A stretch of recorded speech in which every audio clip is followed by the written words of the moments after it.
હું 20 વર્ષનો નવજુવાન હતો. હમણાં જ નવો જવાન થયો હતો અને મારા રૂમમાં હું એકલો જ સૂતો હતો, જેથી કરીને મને કોઈ પણ કામ કરવામાં સંકોચ થતો નહીં. પરંતુ એક દિવસ મારું ધ્યાન રાખવા માટે મારી મામીને મારા રૂમમાં રાખી દીધી. ત્યારે મને ખૂબ જ પરેશાની થવા લાગી. હું મામીથી છુપાઈને તે બધું કામ કરવા લાગ્યો. એક દિવસ મામીએ મને રંગે હાથ પકડ્યો તો મારી જાન નીકળી ગઈ અને મામી બોલી કે તારે મહેનત કરવાની શું જરૂર છે, હું છું ને. પછી મામીએ મને પ્રેમથી પકડ્યો અને તેના હાથથી તેને પકડી લીધો. હવે મારી હાલત તો ફક્ત એક પુરુષ જ સમજી શકે, પણ શું કરું, મજબૂર હતો. આ વાત ત્યારની છે જ્યારે મારી મામી 30 વર્ષની હતી અને મારી ઉંમર 20 વર્ષની હતી. હું કોલેજનો અભ્યાસ પૂરો કરી અને મારા ઘરે આવ્યો હતો. હું એક ગામમાં રહેતો હતો અને શહેરમાં યુપીએસસીની તૈયારી કરવા માટે ગયો હતો. શહેરમાં ગયે મને 1 જ મહિનો થયો હતો કે હું બીમાર પડી ગયો. મને તેનું જમવાનું હજમ થઈ રહ્યું હતું નહીં અને વારંવાર મારું પેટ ખરાબ થઈ રહ્યું હતું. જ્યારે ડૉક્ટર પાસે ચેકઅપ કરાવ્યું તો ખબર પડી કે પેટમાં ઇન્ફેક્શન થઈ ગયું છે. એટલે હું ઘરે પાછો આવી ગયો. હું ઘરે પાછો આવ્યો તો ઘરવાળાએ કહ્યું કે જો આવી રીતે તબિયત ખરાબ કરવી હોય તો અભ્યાસ છોડી દે. મારું શરીર એટલું દુબળું પાતળું થઈ ગયું હતું કે મને કોઈ બીમારી થઈ ગઈ હોય એવું લાગી રહ્યું હતું. મેં પપ્પાને કહ્યું કે પપ્પા, મને તેનું ખાવાનું બિલકુલ પસંદ આવતું ન હતું. ખાવાનું પચતું પણ હતું નહીં. મિત્રો, તમને હું જણાવી દઉં કે મારો પરિવાર એક જોઈન્ટ ફેમિલીમાં છે. અમારું આ ઘર ગામડામાં છે જે એક નાના શહેરની પાસે જ છે. અમારા ઘરમાં હું, મારા કાકા કાકી, દાદા દાદી રહે છે અને શહેરવાળા ફ્લેટમાં મમ્મી પપ્પા, મારા ભાઈ, કાકાનો દીકરો અને મારા કાકાની દીકરી રહે છે. મારી બહેન અને ભાઈ શહેરમાં રહીને પોતાના કોલેજ અને સ્કૂલનો અભ્યાસ પૂરો કરે છે. મેં જ્યારે પપ્પાને કહ્યું કે મને ત્યાંનું જમવાનું જરા પણ પસંદ નથી તો પપ્પાએ કહ્યું કે ઠીક છે, તું ત્યાં કોઈ બીજી જગ્યા ઉપર રહીને ટ્રાય કરી જો. પસંદ આવ્યું તો ઠીક છે, નહીં તો પાછો આવી જજે અને પછી અહીંયાથી જ અભ્યાસ પૂરો કરી લેજે. જ્યારે હું મુંબઈ પાછો ગયો તો અમે 1 અઠવાડિયા 5 જગ્યાએ જઈને ટ્રાય કરી, પણ મને કોઈ પણ પસંદ આવી નહીં. મારો અભ્યાસ તો ઠીક કહેવાય નહીં, પણ ઠીક જ રહ્યો હતો. તો પછી મને પાછું જવાનું બિલકુલ મન હતું નહીં. મારા દાદાજીએ પપ્પાને કહ્યું કે જો તેને અભ્યાસ સારી રીતે થતો ન હોય તો તેની પાસે તેણે મામીને મોકલાવી દો. એટલે તેને જમવાનું પણ સારું મળી જશે અને તબિયત પણ સારી રહેશે. ત્યાં તેની મામી તેનું જમવાનું બનાવી લેશે. આ વાત જ્યારે પપ્પાએ મને કહી તો મેં હા કહી દીધું, કેમ કે ત્યાં અભ્યાસ કરવા માટે એકદમ સરસ માહોલ હતો. મેં એક ફ્લેટ જોઈ લીધો અને જે જરૂરી સામાન કામ લાગવાનો હતો તે બધું માર્કેટ જઈને ખરીદી લીધો. બધું મેં એકદમ સસ્તામાં ખરીદી લીધું. લગભગ 20 દિવસ પછી મારી મામી મુંબઈ આવી ગઈ હતી અને તે જ દિવસે અમારું બધું સેટ થઈ ગયું. સવારે નાસ્તો કરીને 10 વાગ્યે હું કોલેજ ચાલી ગયો. બપોરે 12 વાગ્યે જમવાનું જમવા આવતો અને રાતનું જમવાનું લગભગ 8 વાગ્યે જમી લેતો. સારી રીતે દિવસો પસાર થઈ રહ્યા હતા. ક્યારેક વડાપાઉં, દાબેલી તે બધું ખાવા મામી સાથે ચાલ્યો જતો. અમારા ફ્લેટમાં અમે વાઈફાઈ લગાવ્યું હતું, જેથી ક્યારેક રૂમ પર જ હું અભ્યાસ કરી લેતો. બધું એકદમ સરસ રીતે ચાલી રહ્યું હતું. 5 મહિના સુધી મેં મામી ઉપર એવો કોઈ ગંદો વિચાર કર્યો હતો નહીં. પરંતુ એક દિવસની વાત હતી જ્યારે હું અગાશી ઉપર રાઉન્ડ લગાવી રહ્યો હતો.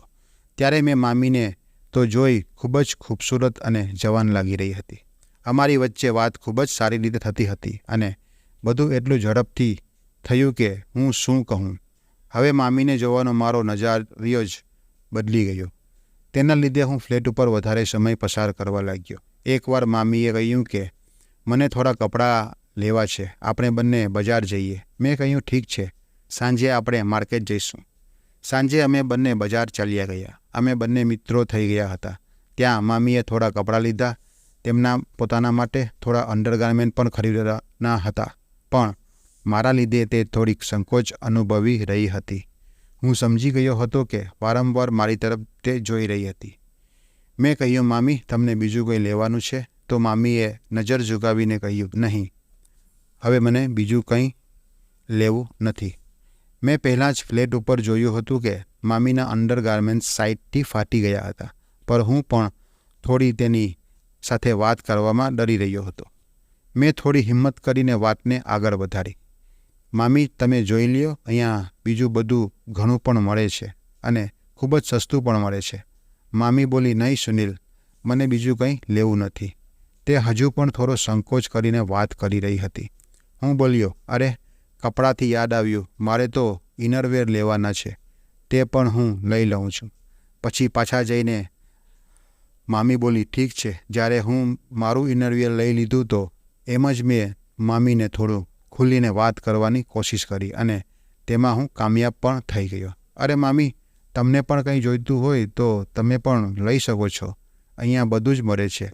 મામી પહેલાં તો એકદમ સ્તબ્ધ થઈ ગઈ, પછી જોવા લાગી. થોડી વારમાં તે પણ બોલવા લાગી, અરે હા, મને પણ ઇનરવેર લેવાના છે. હું બોલ્યો, ઠીક છે, તમે લઈ આવો, હું અહીં જ છું, કદાચ તમને મારું ત્યાં આવવાનું સારું ના લાગે. મામી બોલી, એમાં એવું કંઈ નથી, તું પણ ચાલ મારી સાથે. દુકાનવાળા સાથે ભાવતાલ પછી કોણ કરશે?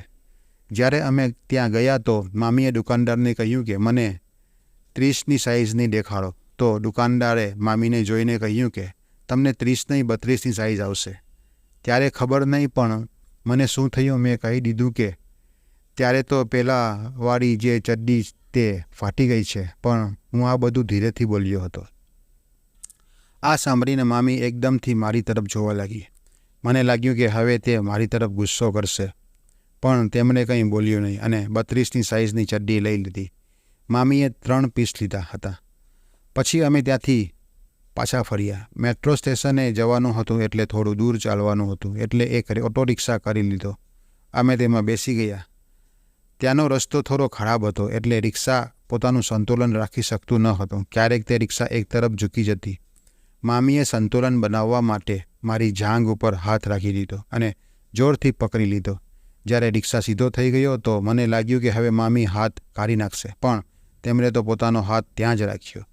મને એવો અનુભવ થઈ રહ્યો હતો કે મામી પોતાનો હાથ ધીમે ધીમે ત્યાં સરકાવી રહી હતી. તેમનું લક્ષ્ય કદાચ કંઈક બીજું જ હતું. આ વિચારીને મારી અંદર તો એકદમ કરંટ લાગવા લાગ્યો. ધીરે ધીરે તેનો હાથ તેની પાસે જવા લાગ્યો. હવે તેનો હાથ ફક્ત નામ પૂરતો જ મારી જાંઘ ઉપર હતો, બાકી તેનો હાથ તો ત્યાં ટચ થવા લાગ્યો હતો. કદાચ તેને પણ તે અનુભવ થઈ રહ્યો હતો અને મામીએ તેની હલનચલનનો પણ અનુભવ થઈ ગયો હતો. તેણે મને જોયો તો થોડો અલગ જ તેના ચહેરા ઉપર ભાવ હતો, પરંતુ તેના પછી મામીએ તેનો હાથ હટાવી લીધો. અમે બંને મેટ્રોથી સફર કરી અને થોડી વારમાં જ ઘરે પહોંચી ગયા. મામીને કહ્યું કે મામી, દુકાન પર જે પણ થયું તેના લીધે હું માફી માગું છું. મામી બોલી, શું થયું અને તું કઈ વાત ઉપર કહી રહ્યો છે? અરે મામી, ચડ્ડી ફાટી ગઈ તેના વિશે બોલી ગયો હતો ને? તો મામી બોલી, અરે એમાં શું થયું? હું ખરેખર તેમના માટે જ શોપિંગ કરવા ગઈ હતી, પરંતુ હું તારી સામે કઈ રીતે કહું તેના લીધે મને શરમ આવી રહી હતી. હું બોલ્યો, અરે તેમાં શું યાર, આપણે બંને એટલી વાતો તો કરી શકીએ ને, અને આપણે એ શહેરમાં છે જ્યાં આ બધું એકદમ સાધારણ વાત છે. મામી બોલી, હા, સાચું કહી રહ્યો છે. સુનિલ, આમને આમ થોડા દિવસ પસાર થઈ ગયા. હવે અમે બંને થોડી ખુલીને વાતો કરવા લાગ્યા હતા. એક દિવસ મામી બહાર શાકભાજી લેવા ગઈ હતી, તો મને લાગ્યું કે એને આવવામાં વાર લાગશે, તો મને પણ અંદર બહાર કરવાનો મૂડ થઈ ગયો હતો. હું નહાવા પણ ગયો હતો નહીં અને મારું તો ચડ્ડીમાં જ અંદર બહાર થઈ ગયું હતું. મને તો ખબર જ ના પડી કે મામી ક્યારે અંદર આવી ગઈ હતી.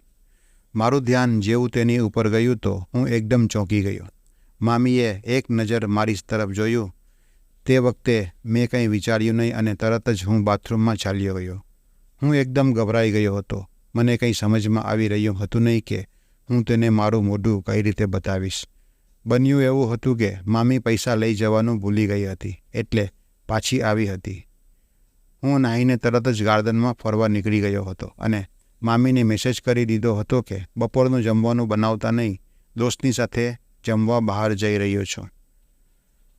તેમણે મારો મેસેજ જોઈને પણ કંઈ રિપ્લાય આપ્યો નહીં. હવે તો મારી વધારે ને વધારે ફાટવા લાગી.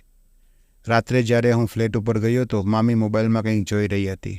હું ચૂપચાપ જઈને મારા બેડ ઉપર બેસી ગયો.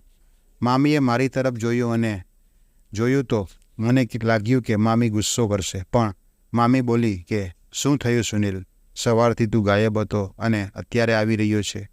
હું તો ચૂપ જ રહ્યો. મામી બોલી કે હું કંઈક તને પૂછી રહી છું. હું બોલ્યો સોરી મામી. મામી બોલી અરે અહીંયા તો બધું નોર્મલ છે, તું આટલું ટેન્શન કેમ લઈ રહ્યો છે? હું બોલ્યો હું ખૂબ જ ડરી ગયો હતો એટલે બપોરે પણ આવ્યો નહીં. મામી બોલી પાગલ છે, તું આ વાતમાં આટલો કેમ ડરી રહ્યો છે? તે જે મને કહ્યું હતું ને કે આ મુંબઈ છે અને અહીંયા આ બધું નોર્મલ છે. તારે અઠવાડિયામાં 3 થી 4 વખત અંદર બહાર કરવું જ જોઈએ.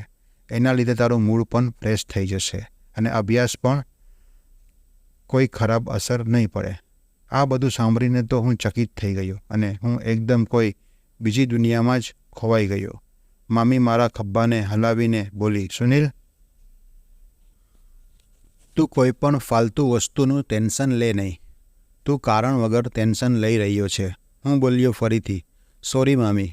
મામી બોલી હા ચાલો ઠીક છે, કોઈ વાત નહીં, અને તારી ઉપર જો ગુસ્સો જ કરવો હોત તો ત્યારે જ કરી દેત, જ્યારે તું રાત્રે તારી ચાદરની અંદર કંઈક કરે છે. ત્યારે પણ હું જાગતી હતી. હું બોલ્યો અરે તો તમે મને પહેલેથી જ પકડી લીધો હતો. અમે બંને થોડું હળવું હળવું હસવા લાગ્યા. મામી મારી સાથે થોડું વધારે ખોલીને વાત કરવા લાગી. થોડા દિવસો પછી હું અને મામી એકસાથે બેસીને વાતો કરી રહ્યા હતા. મામીએ પૂછ્યું સુનિલ, જો તને વાંધો ન હોય તો હું તને એક વાત પૂછી શકું છું? મેં માથું હલાવ્યું. મામીએ પૂછ્યું તું અઠવાડિયામાં કેટલી વાર અંદર બહાર કરે છે? મેં મામીને કહ્યું અરે આ તમે શું પૂછી રહ્યા છો? મામીએ કહ્યું તું બોલને, હું ફક્ત તને પૂછી જ રહી છું. પૂછવામાં શું છે? હું બોલ્યો વધારે નહીં, બસ 10 દિવસમાં એકાદ વખત 2 વખત થઈ જાય છે. ક્યારેક ક્યારેક તો મહિનામાં 2-3 વખત થાય છે. મામી બોલી અરે આટલું ઓછું કેમ? અભ્યાસ ઉપર ધ્યાન આપે છે? હું બોલ્યો નહીં મામી, ક્યારેક ક્યારેક દિમાગમાં ખ્યાલ આવે તો હું બહાર ફરવા નીકળી જાઉં છું. પછી મામી બોલી અને મને એ કહે કે તે ક્યારે પણ તે બધું કામ કર્યું છે? હું થોડો કન્ફ્યુઝ હતો અને ડરેલો પણ હતો. થોડો નોર્મલ દેખાવાની કોશિશ કરી રહ્યો હતો અને હળવી સ્માઇલ પણ આપી રહ્યો હતો. ખબર નહીં આજે આ બધું શું થઈ રહ્યું છે. મામીએ મને ફરીથી સવાલ પૂછ્યો. મને જવાબ આપ તો હું બોલ્યો કે અરે મામી, હજી તો હું વર્જિન છું. મામી બોલી એટલે જ તો તારા અભ્યાસ ઉપર ધ્યાન આપવું જોઈએ. તેથી તારે અઠવાડિયામાં 4 થી 5 વખત અંદર બહાર તો કરવું જ જોઈએ. ત્યારે આ બધાની અસર અભ્યાસ ઉપર પડશે નહીં. હું બોલ્યો ઠીક છે મામી, આગળથી હું ધ્યાન રાખીશ. મામી બોલી ચલ તો હવે જમવાનું જમી લઈએ. અમે બંનેએ સાથે જમવાનું જમ્યું અને પછી સૂઈ ગયા. થોડા દિવસો આવી જ રીતે વીતી ગયા. હવે મારો મામીને જોવાનો નજરિયો જ પૂરો બદલી ચૂક્યો હતો. બપોરના સમય હતો. મામી ઝાડુ લગાવી રહી હતી અને મામી નીચે ઝૂકી તો તેનું ખુલ્લું ગળું એકદમ ખતરનાક દ્રશ્ય મેં જોઈ લીધું. બસ થોડી હલકી નજર જ પડતા મારા આખા શરીરમાં જાણે કરંટ લાગી ગયો હોય. હું મામીને જોઈ રહ્યો હતો. એમને એમ 1 મિનિટ સુધી હું તે નજારો જોઈ રહ્યો હતો અને મારાથી કંટ્રોલ થઈ રહ્યું હતું નહીં. મામીને ખબર પડી ગઈ તો તે બહાર ચાલી ગઈ. જતા વખતે તે બોલી કે તારું ગંજી ચડ્ડી ગંદુ કરીશ નહીં. આ સાંભળીને હું બિંદાસ બહાર નીકળી ગયો અને ચાલુ થઈ ગયો. તે દરવાજાની પાછળથી બધું જોઈ રહી હતી. મેં એકવાર જોયું તો મને ખબર પડી ગઈ હતી. હું થોડો સીધો થઈને અંદર બહાર કરવા લાગ્યો જેથી તેને પણ બધું દેખાઈ શકે. થોડા સમય પછી એક કપડાએથી મેં લૂછી લીધું અને હું સૂઈ ગયો. જ્યારે ઉઠ્યો તો જોયું કે સાંજ પડી ગઈ છે. થોડી વારમાં જ મામી ચાય લઈને આવી ગઈ. મામી બોલી અંદર બહાર કરીને તો તને એકદમ બિંદાસ નીંદર આવી ગઈ હતી. હું બોલ્યો મામી, ખબર નહીં કેમ હું બપોરના ક્યારેય પણ સૂતો નથી અને જો સૂઈ પણ ગયો તો આટલો ટાઈમ સુધી નથી સૂતો. આજે કંઈક વધારે જ સૂઈ ગયો હતો. મામી બોલી અરે એ તો ચાલ્યા કરે છે. હવે ઉઠ અને ચાય પી લે અને ફ્રેશ થઈ જા. ચાય પીતા જ મેં બપોરવાળી વાત કરવા લાગ્યો. મામી એક વાત પૂછવાની હતી. બપોરે જે થયું તેના વિશે. મામી બોલી હા પૂછને. મારી સાઈઝ ઠીક છે? મામી બોલી ખબર નહીં સુનિલ, મેં જોયો નથી. હું બોલ્યો, મને ક્યારેક લાગે છે કે ખૂબ જ નાનો છે. મામી બોલી, હવે એના વિશે તો હું કંઈ કહી શકતી નથી. હું બોલ્યો, ઠીક છે મામી. મામી બોલી, કેટલાક લોકોનું થોડામાં જ કે નાની સાઇઝમાં જ થઈ જાય છે. પછી અમારી વચ્ચે આવી રીતે જ વાતો થઈ અને પછી હું ફ્રેશ થવા ચાલ્યો ગયો. આ ઘટનાના 20 દિવસ પછી મામીએ મને બપોરે બેસાડીને પૂછ્યું, સુનિલ, એક વાત કહે, શું તું બપોરે 2 વાર કરી રહ્યો છે? હું બોલ્યો, નહીં મામી, તે દિવસે જ બસ છેલ્લી વાર થયું હતું, તેના પછી ક્યારેય થયું નથી. મામી બોલી, અરે તને કહ્યું હતું કે અઠવાડિયામાં ઓછામાં ઓછું 3 થી 4 વખત તો કરવું જ જોઈએ, અને તે દિવસે તારા હાથમાં મોબાઈલ પણ હતો નહીં. પછી તું અચાનક કેવી રીતે ચાલુ થઈ ગયો? હું બોલ્યો, અરે કંઈ નહીં, બસ આમ જ મન કરી રહ્યું હતું તો કરી દીધું. મામી બોલી, પણ કંઈ જોયા વગર એકદમથી કઈ રીતે? તો હું બોલ્યો, મામી, જો તમે ખરાબ ન માનો તો એક કન્ફેશન કરવા માગું છું. મામી બોલી, હા બોલ ને, આમાં પૂછવાની શું વાત છે? હું બોલ્યો, તે દિવસે તમને જોઈને હું થોડોક કાબુ ગુમાવી ગયો હતો અને બસ તે બધું જોઈને હું ચાલુ થઈ ગયો હતો. મામી બોલી, હું બોલ્યો, સોરી મામી, પ્લીઝ તમે ગુસ્સો કરશો નહીં. આટલું કહીને હું તેના પગ પકડવા ઝૂકવા લાગ્યો. મામી બોલી, હા, ઠીક છે, પરંતુ મારા પગ પકડીશ નહીં. હું તરત જ લાઇબ્રેરી માટે નીકળી ગયો અને રાત્રે આવીને ચૂપચાપ જમવાનું જમી અને સૂવા લાગ્યો. ત્યારે મામી મારી પાસે આવી અને મારી સાથે વાત કરવા લાગી. સુનિલ, સૂવા જઈ રહ્યો છે શું? હું બોલ્યો, મામી, મને બહુ શરમ અનુભવી રહ્યો છું. મને લાગ્યું કે તમે મારી સાથે વાત પણ કરશો નહીં. મામી બોલી, અરે સુનિલ, કોઈ વાત નહીં, થઈ જાય છે. તમારા લોકોનું કોઈ બસ આવી જ રીતે જોઈને જ થઈ જાય છે અને તમે લોકો બસ આમાં જ ખુશ થઈ જાઓ છો. હું બોલ્યો, મામી, સોરી. મામી બોલી, કોઈ વાત નહીં, પણ તું મારી એક વાત યાદ રાખજે, હંમેશા મગજને ખાલી રાખવા માટે જે તેમાં જમા થયેલો માલ છે તેને કાઢવો જ પડે. હું બોલ્યો, જી મામી. મામી બોલી, હવે તારું જ્યારે પણ મન થાય ત્યારે તું કરી લેજે. હું બોલ્યો, જી મામી. બીજે દિવસે જ્યારે હું નાહીને બહાર આવ્યો ત્યારે મામી ક્યાંક બહાર ગઈ હતી. ત્યારે મને બેડરૂમમાં મામીની ફાટેલી ચડ્ડી દેખાઈ. મેં જેવી જ તેને હાથમાં લીધી અને જોયું તો મને મન થઈ ગયું. હું તેને લપેટીને અંદર બહાર કરવા લાગ્યો.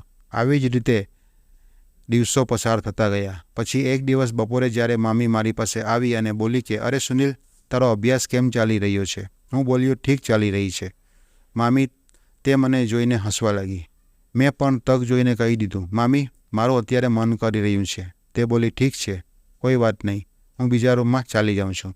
હું બોલ્યો, અરે નહીં મામી, તમે અહીંયા જ રોકાઓ ને પ્લીઝ, અને મને કહો ને કે હું સારી રીતે કરી રહ્યો છું કે નહીં. મામી તો ગુસ્સાથી મને જોવા લાગી. પછી હું સોરી કહેવા લાગ્યો હતો. તે અચાનક ઉઠીને મામી બોલી, ઠીક છે, તને કોઈ વાંધો નથી તો મને પણ કોઈ પ્રોબ્લેમ નથી. મારો તો માહોલ બની ગયો. મામી એકદમ ધ્યાનથી જોઈ રહી હતી. હું બોલ્યો, મામી, હું પિચકારી મારું? મામી બોલી, હા. હું બોલ્યો, મામી, ડર લાગી રહ્યો છે. મામી બોલી, જોઈ લે તું, તારા હિસાબે જે તને ઠીક લાગે તે તું કર. મામી એકદમ ધ્યાનથી જોઈ રહી હતી અને મારું ધ્યાન મામી ઉપર જ હતું. મામી બસ મને જોઈ રહી હતી અને મેં મારી સામેના બેડ ઉપર મામી બેઠી હતી. આ પહેલી વખત હતું જ્યારે મામીની સામે હું અંદર બહાર કરી રહ્યો હતો. આ મારા માટે ખૂબ જ માદક ક્ષણ હતા, તેથી મારું જલ્દી થઈ ગયું. હું બોલ્યો, સોરી મામી, હું ખુદ પર કંટ્રોલ કરી શક્યો નહીં. પછી બધું સાફ થઈ ગયું તો મામી ફરીથી નાહીને આવી અને વાતો કરવા લાગી. હું બોલ્યો, મામી સોરી, તે ભૂલથી તમારી ઉપર આવી ગયું હતું.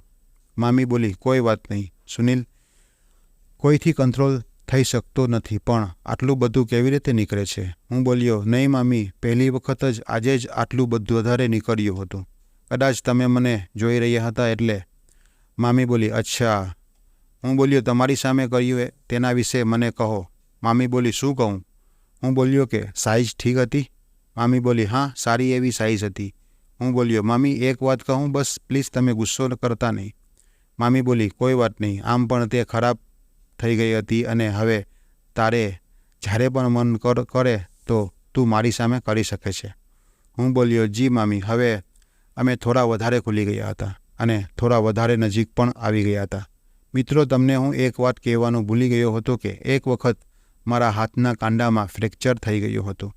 ત્યારે વધારે ધ્યાન આપ્યું ન હતું, એટલે ત્યાંનું હાડકું ક્યારેક ક્યારેક દુખવા લાગે છે અને હવે ત્યાં મને હંમેશા જ દુખાવો રહેવા લાગ્યો અને જ્યારે દુખાવો થતો ત્યારે હું મારા હાથથી કંઈ કરી શકતો નહીં.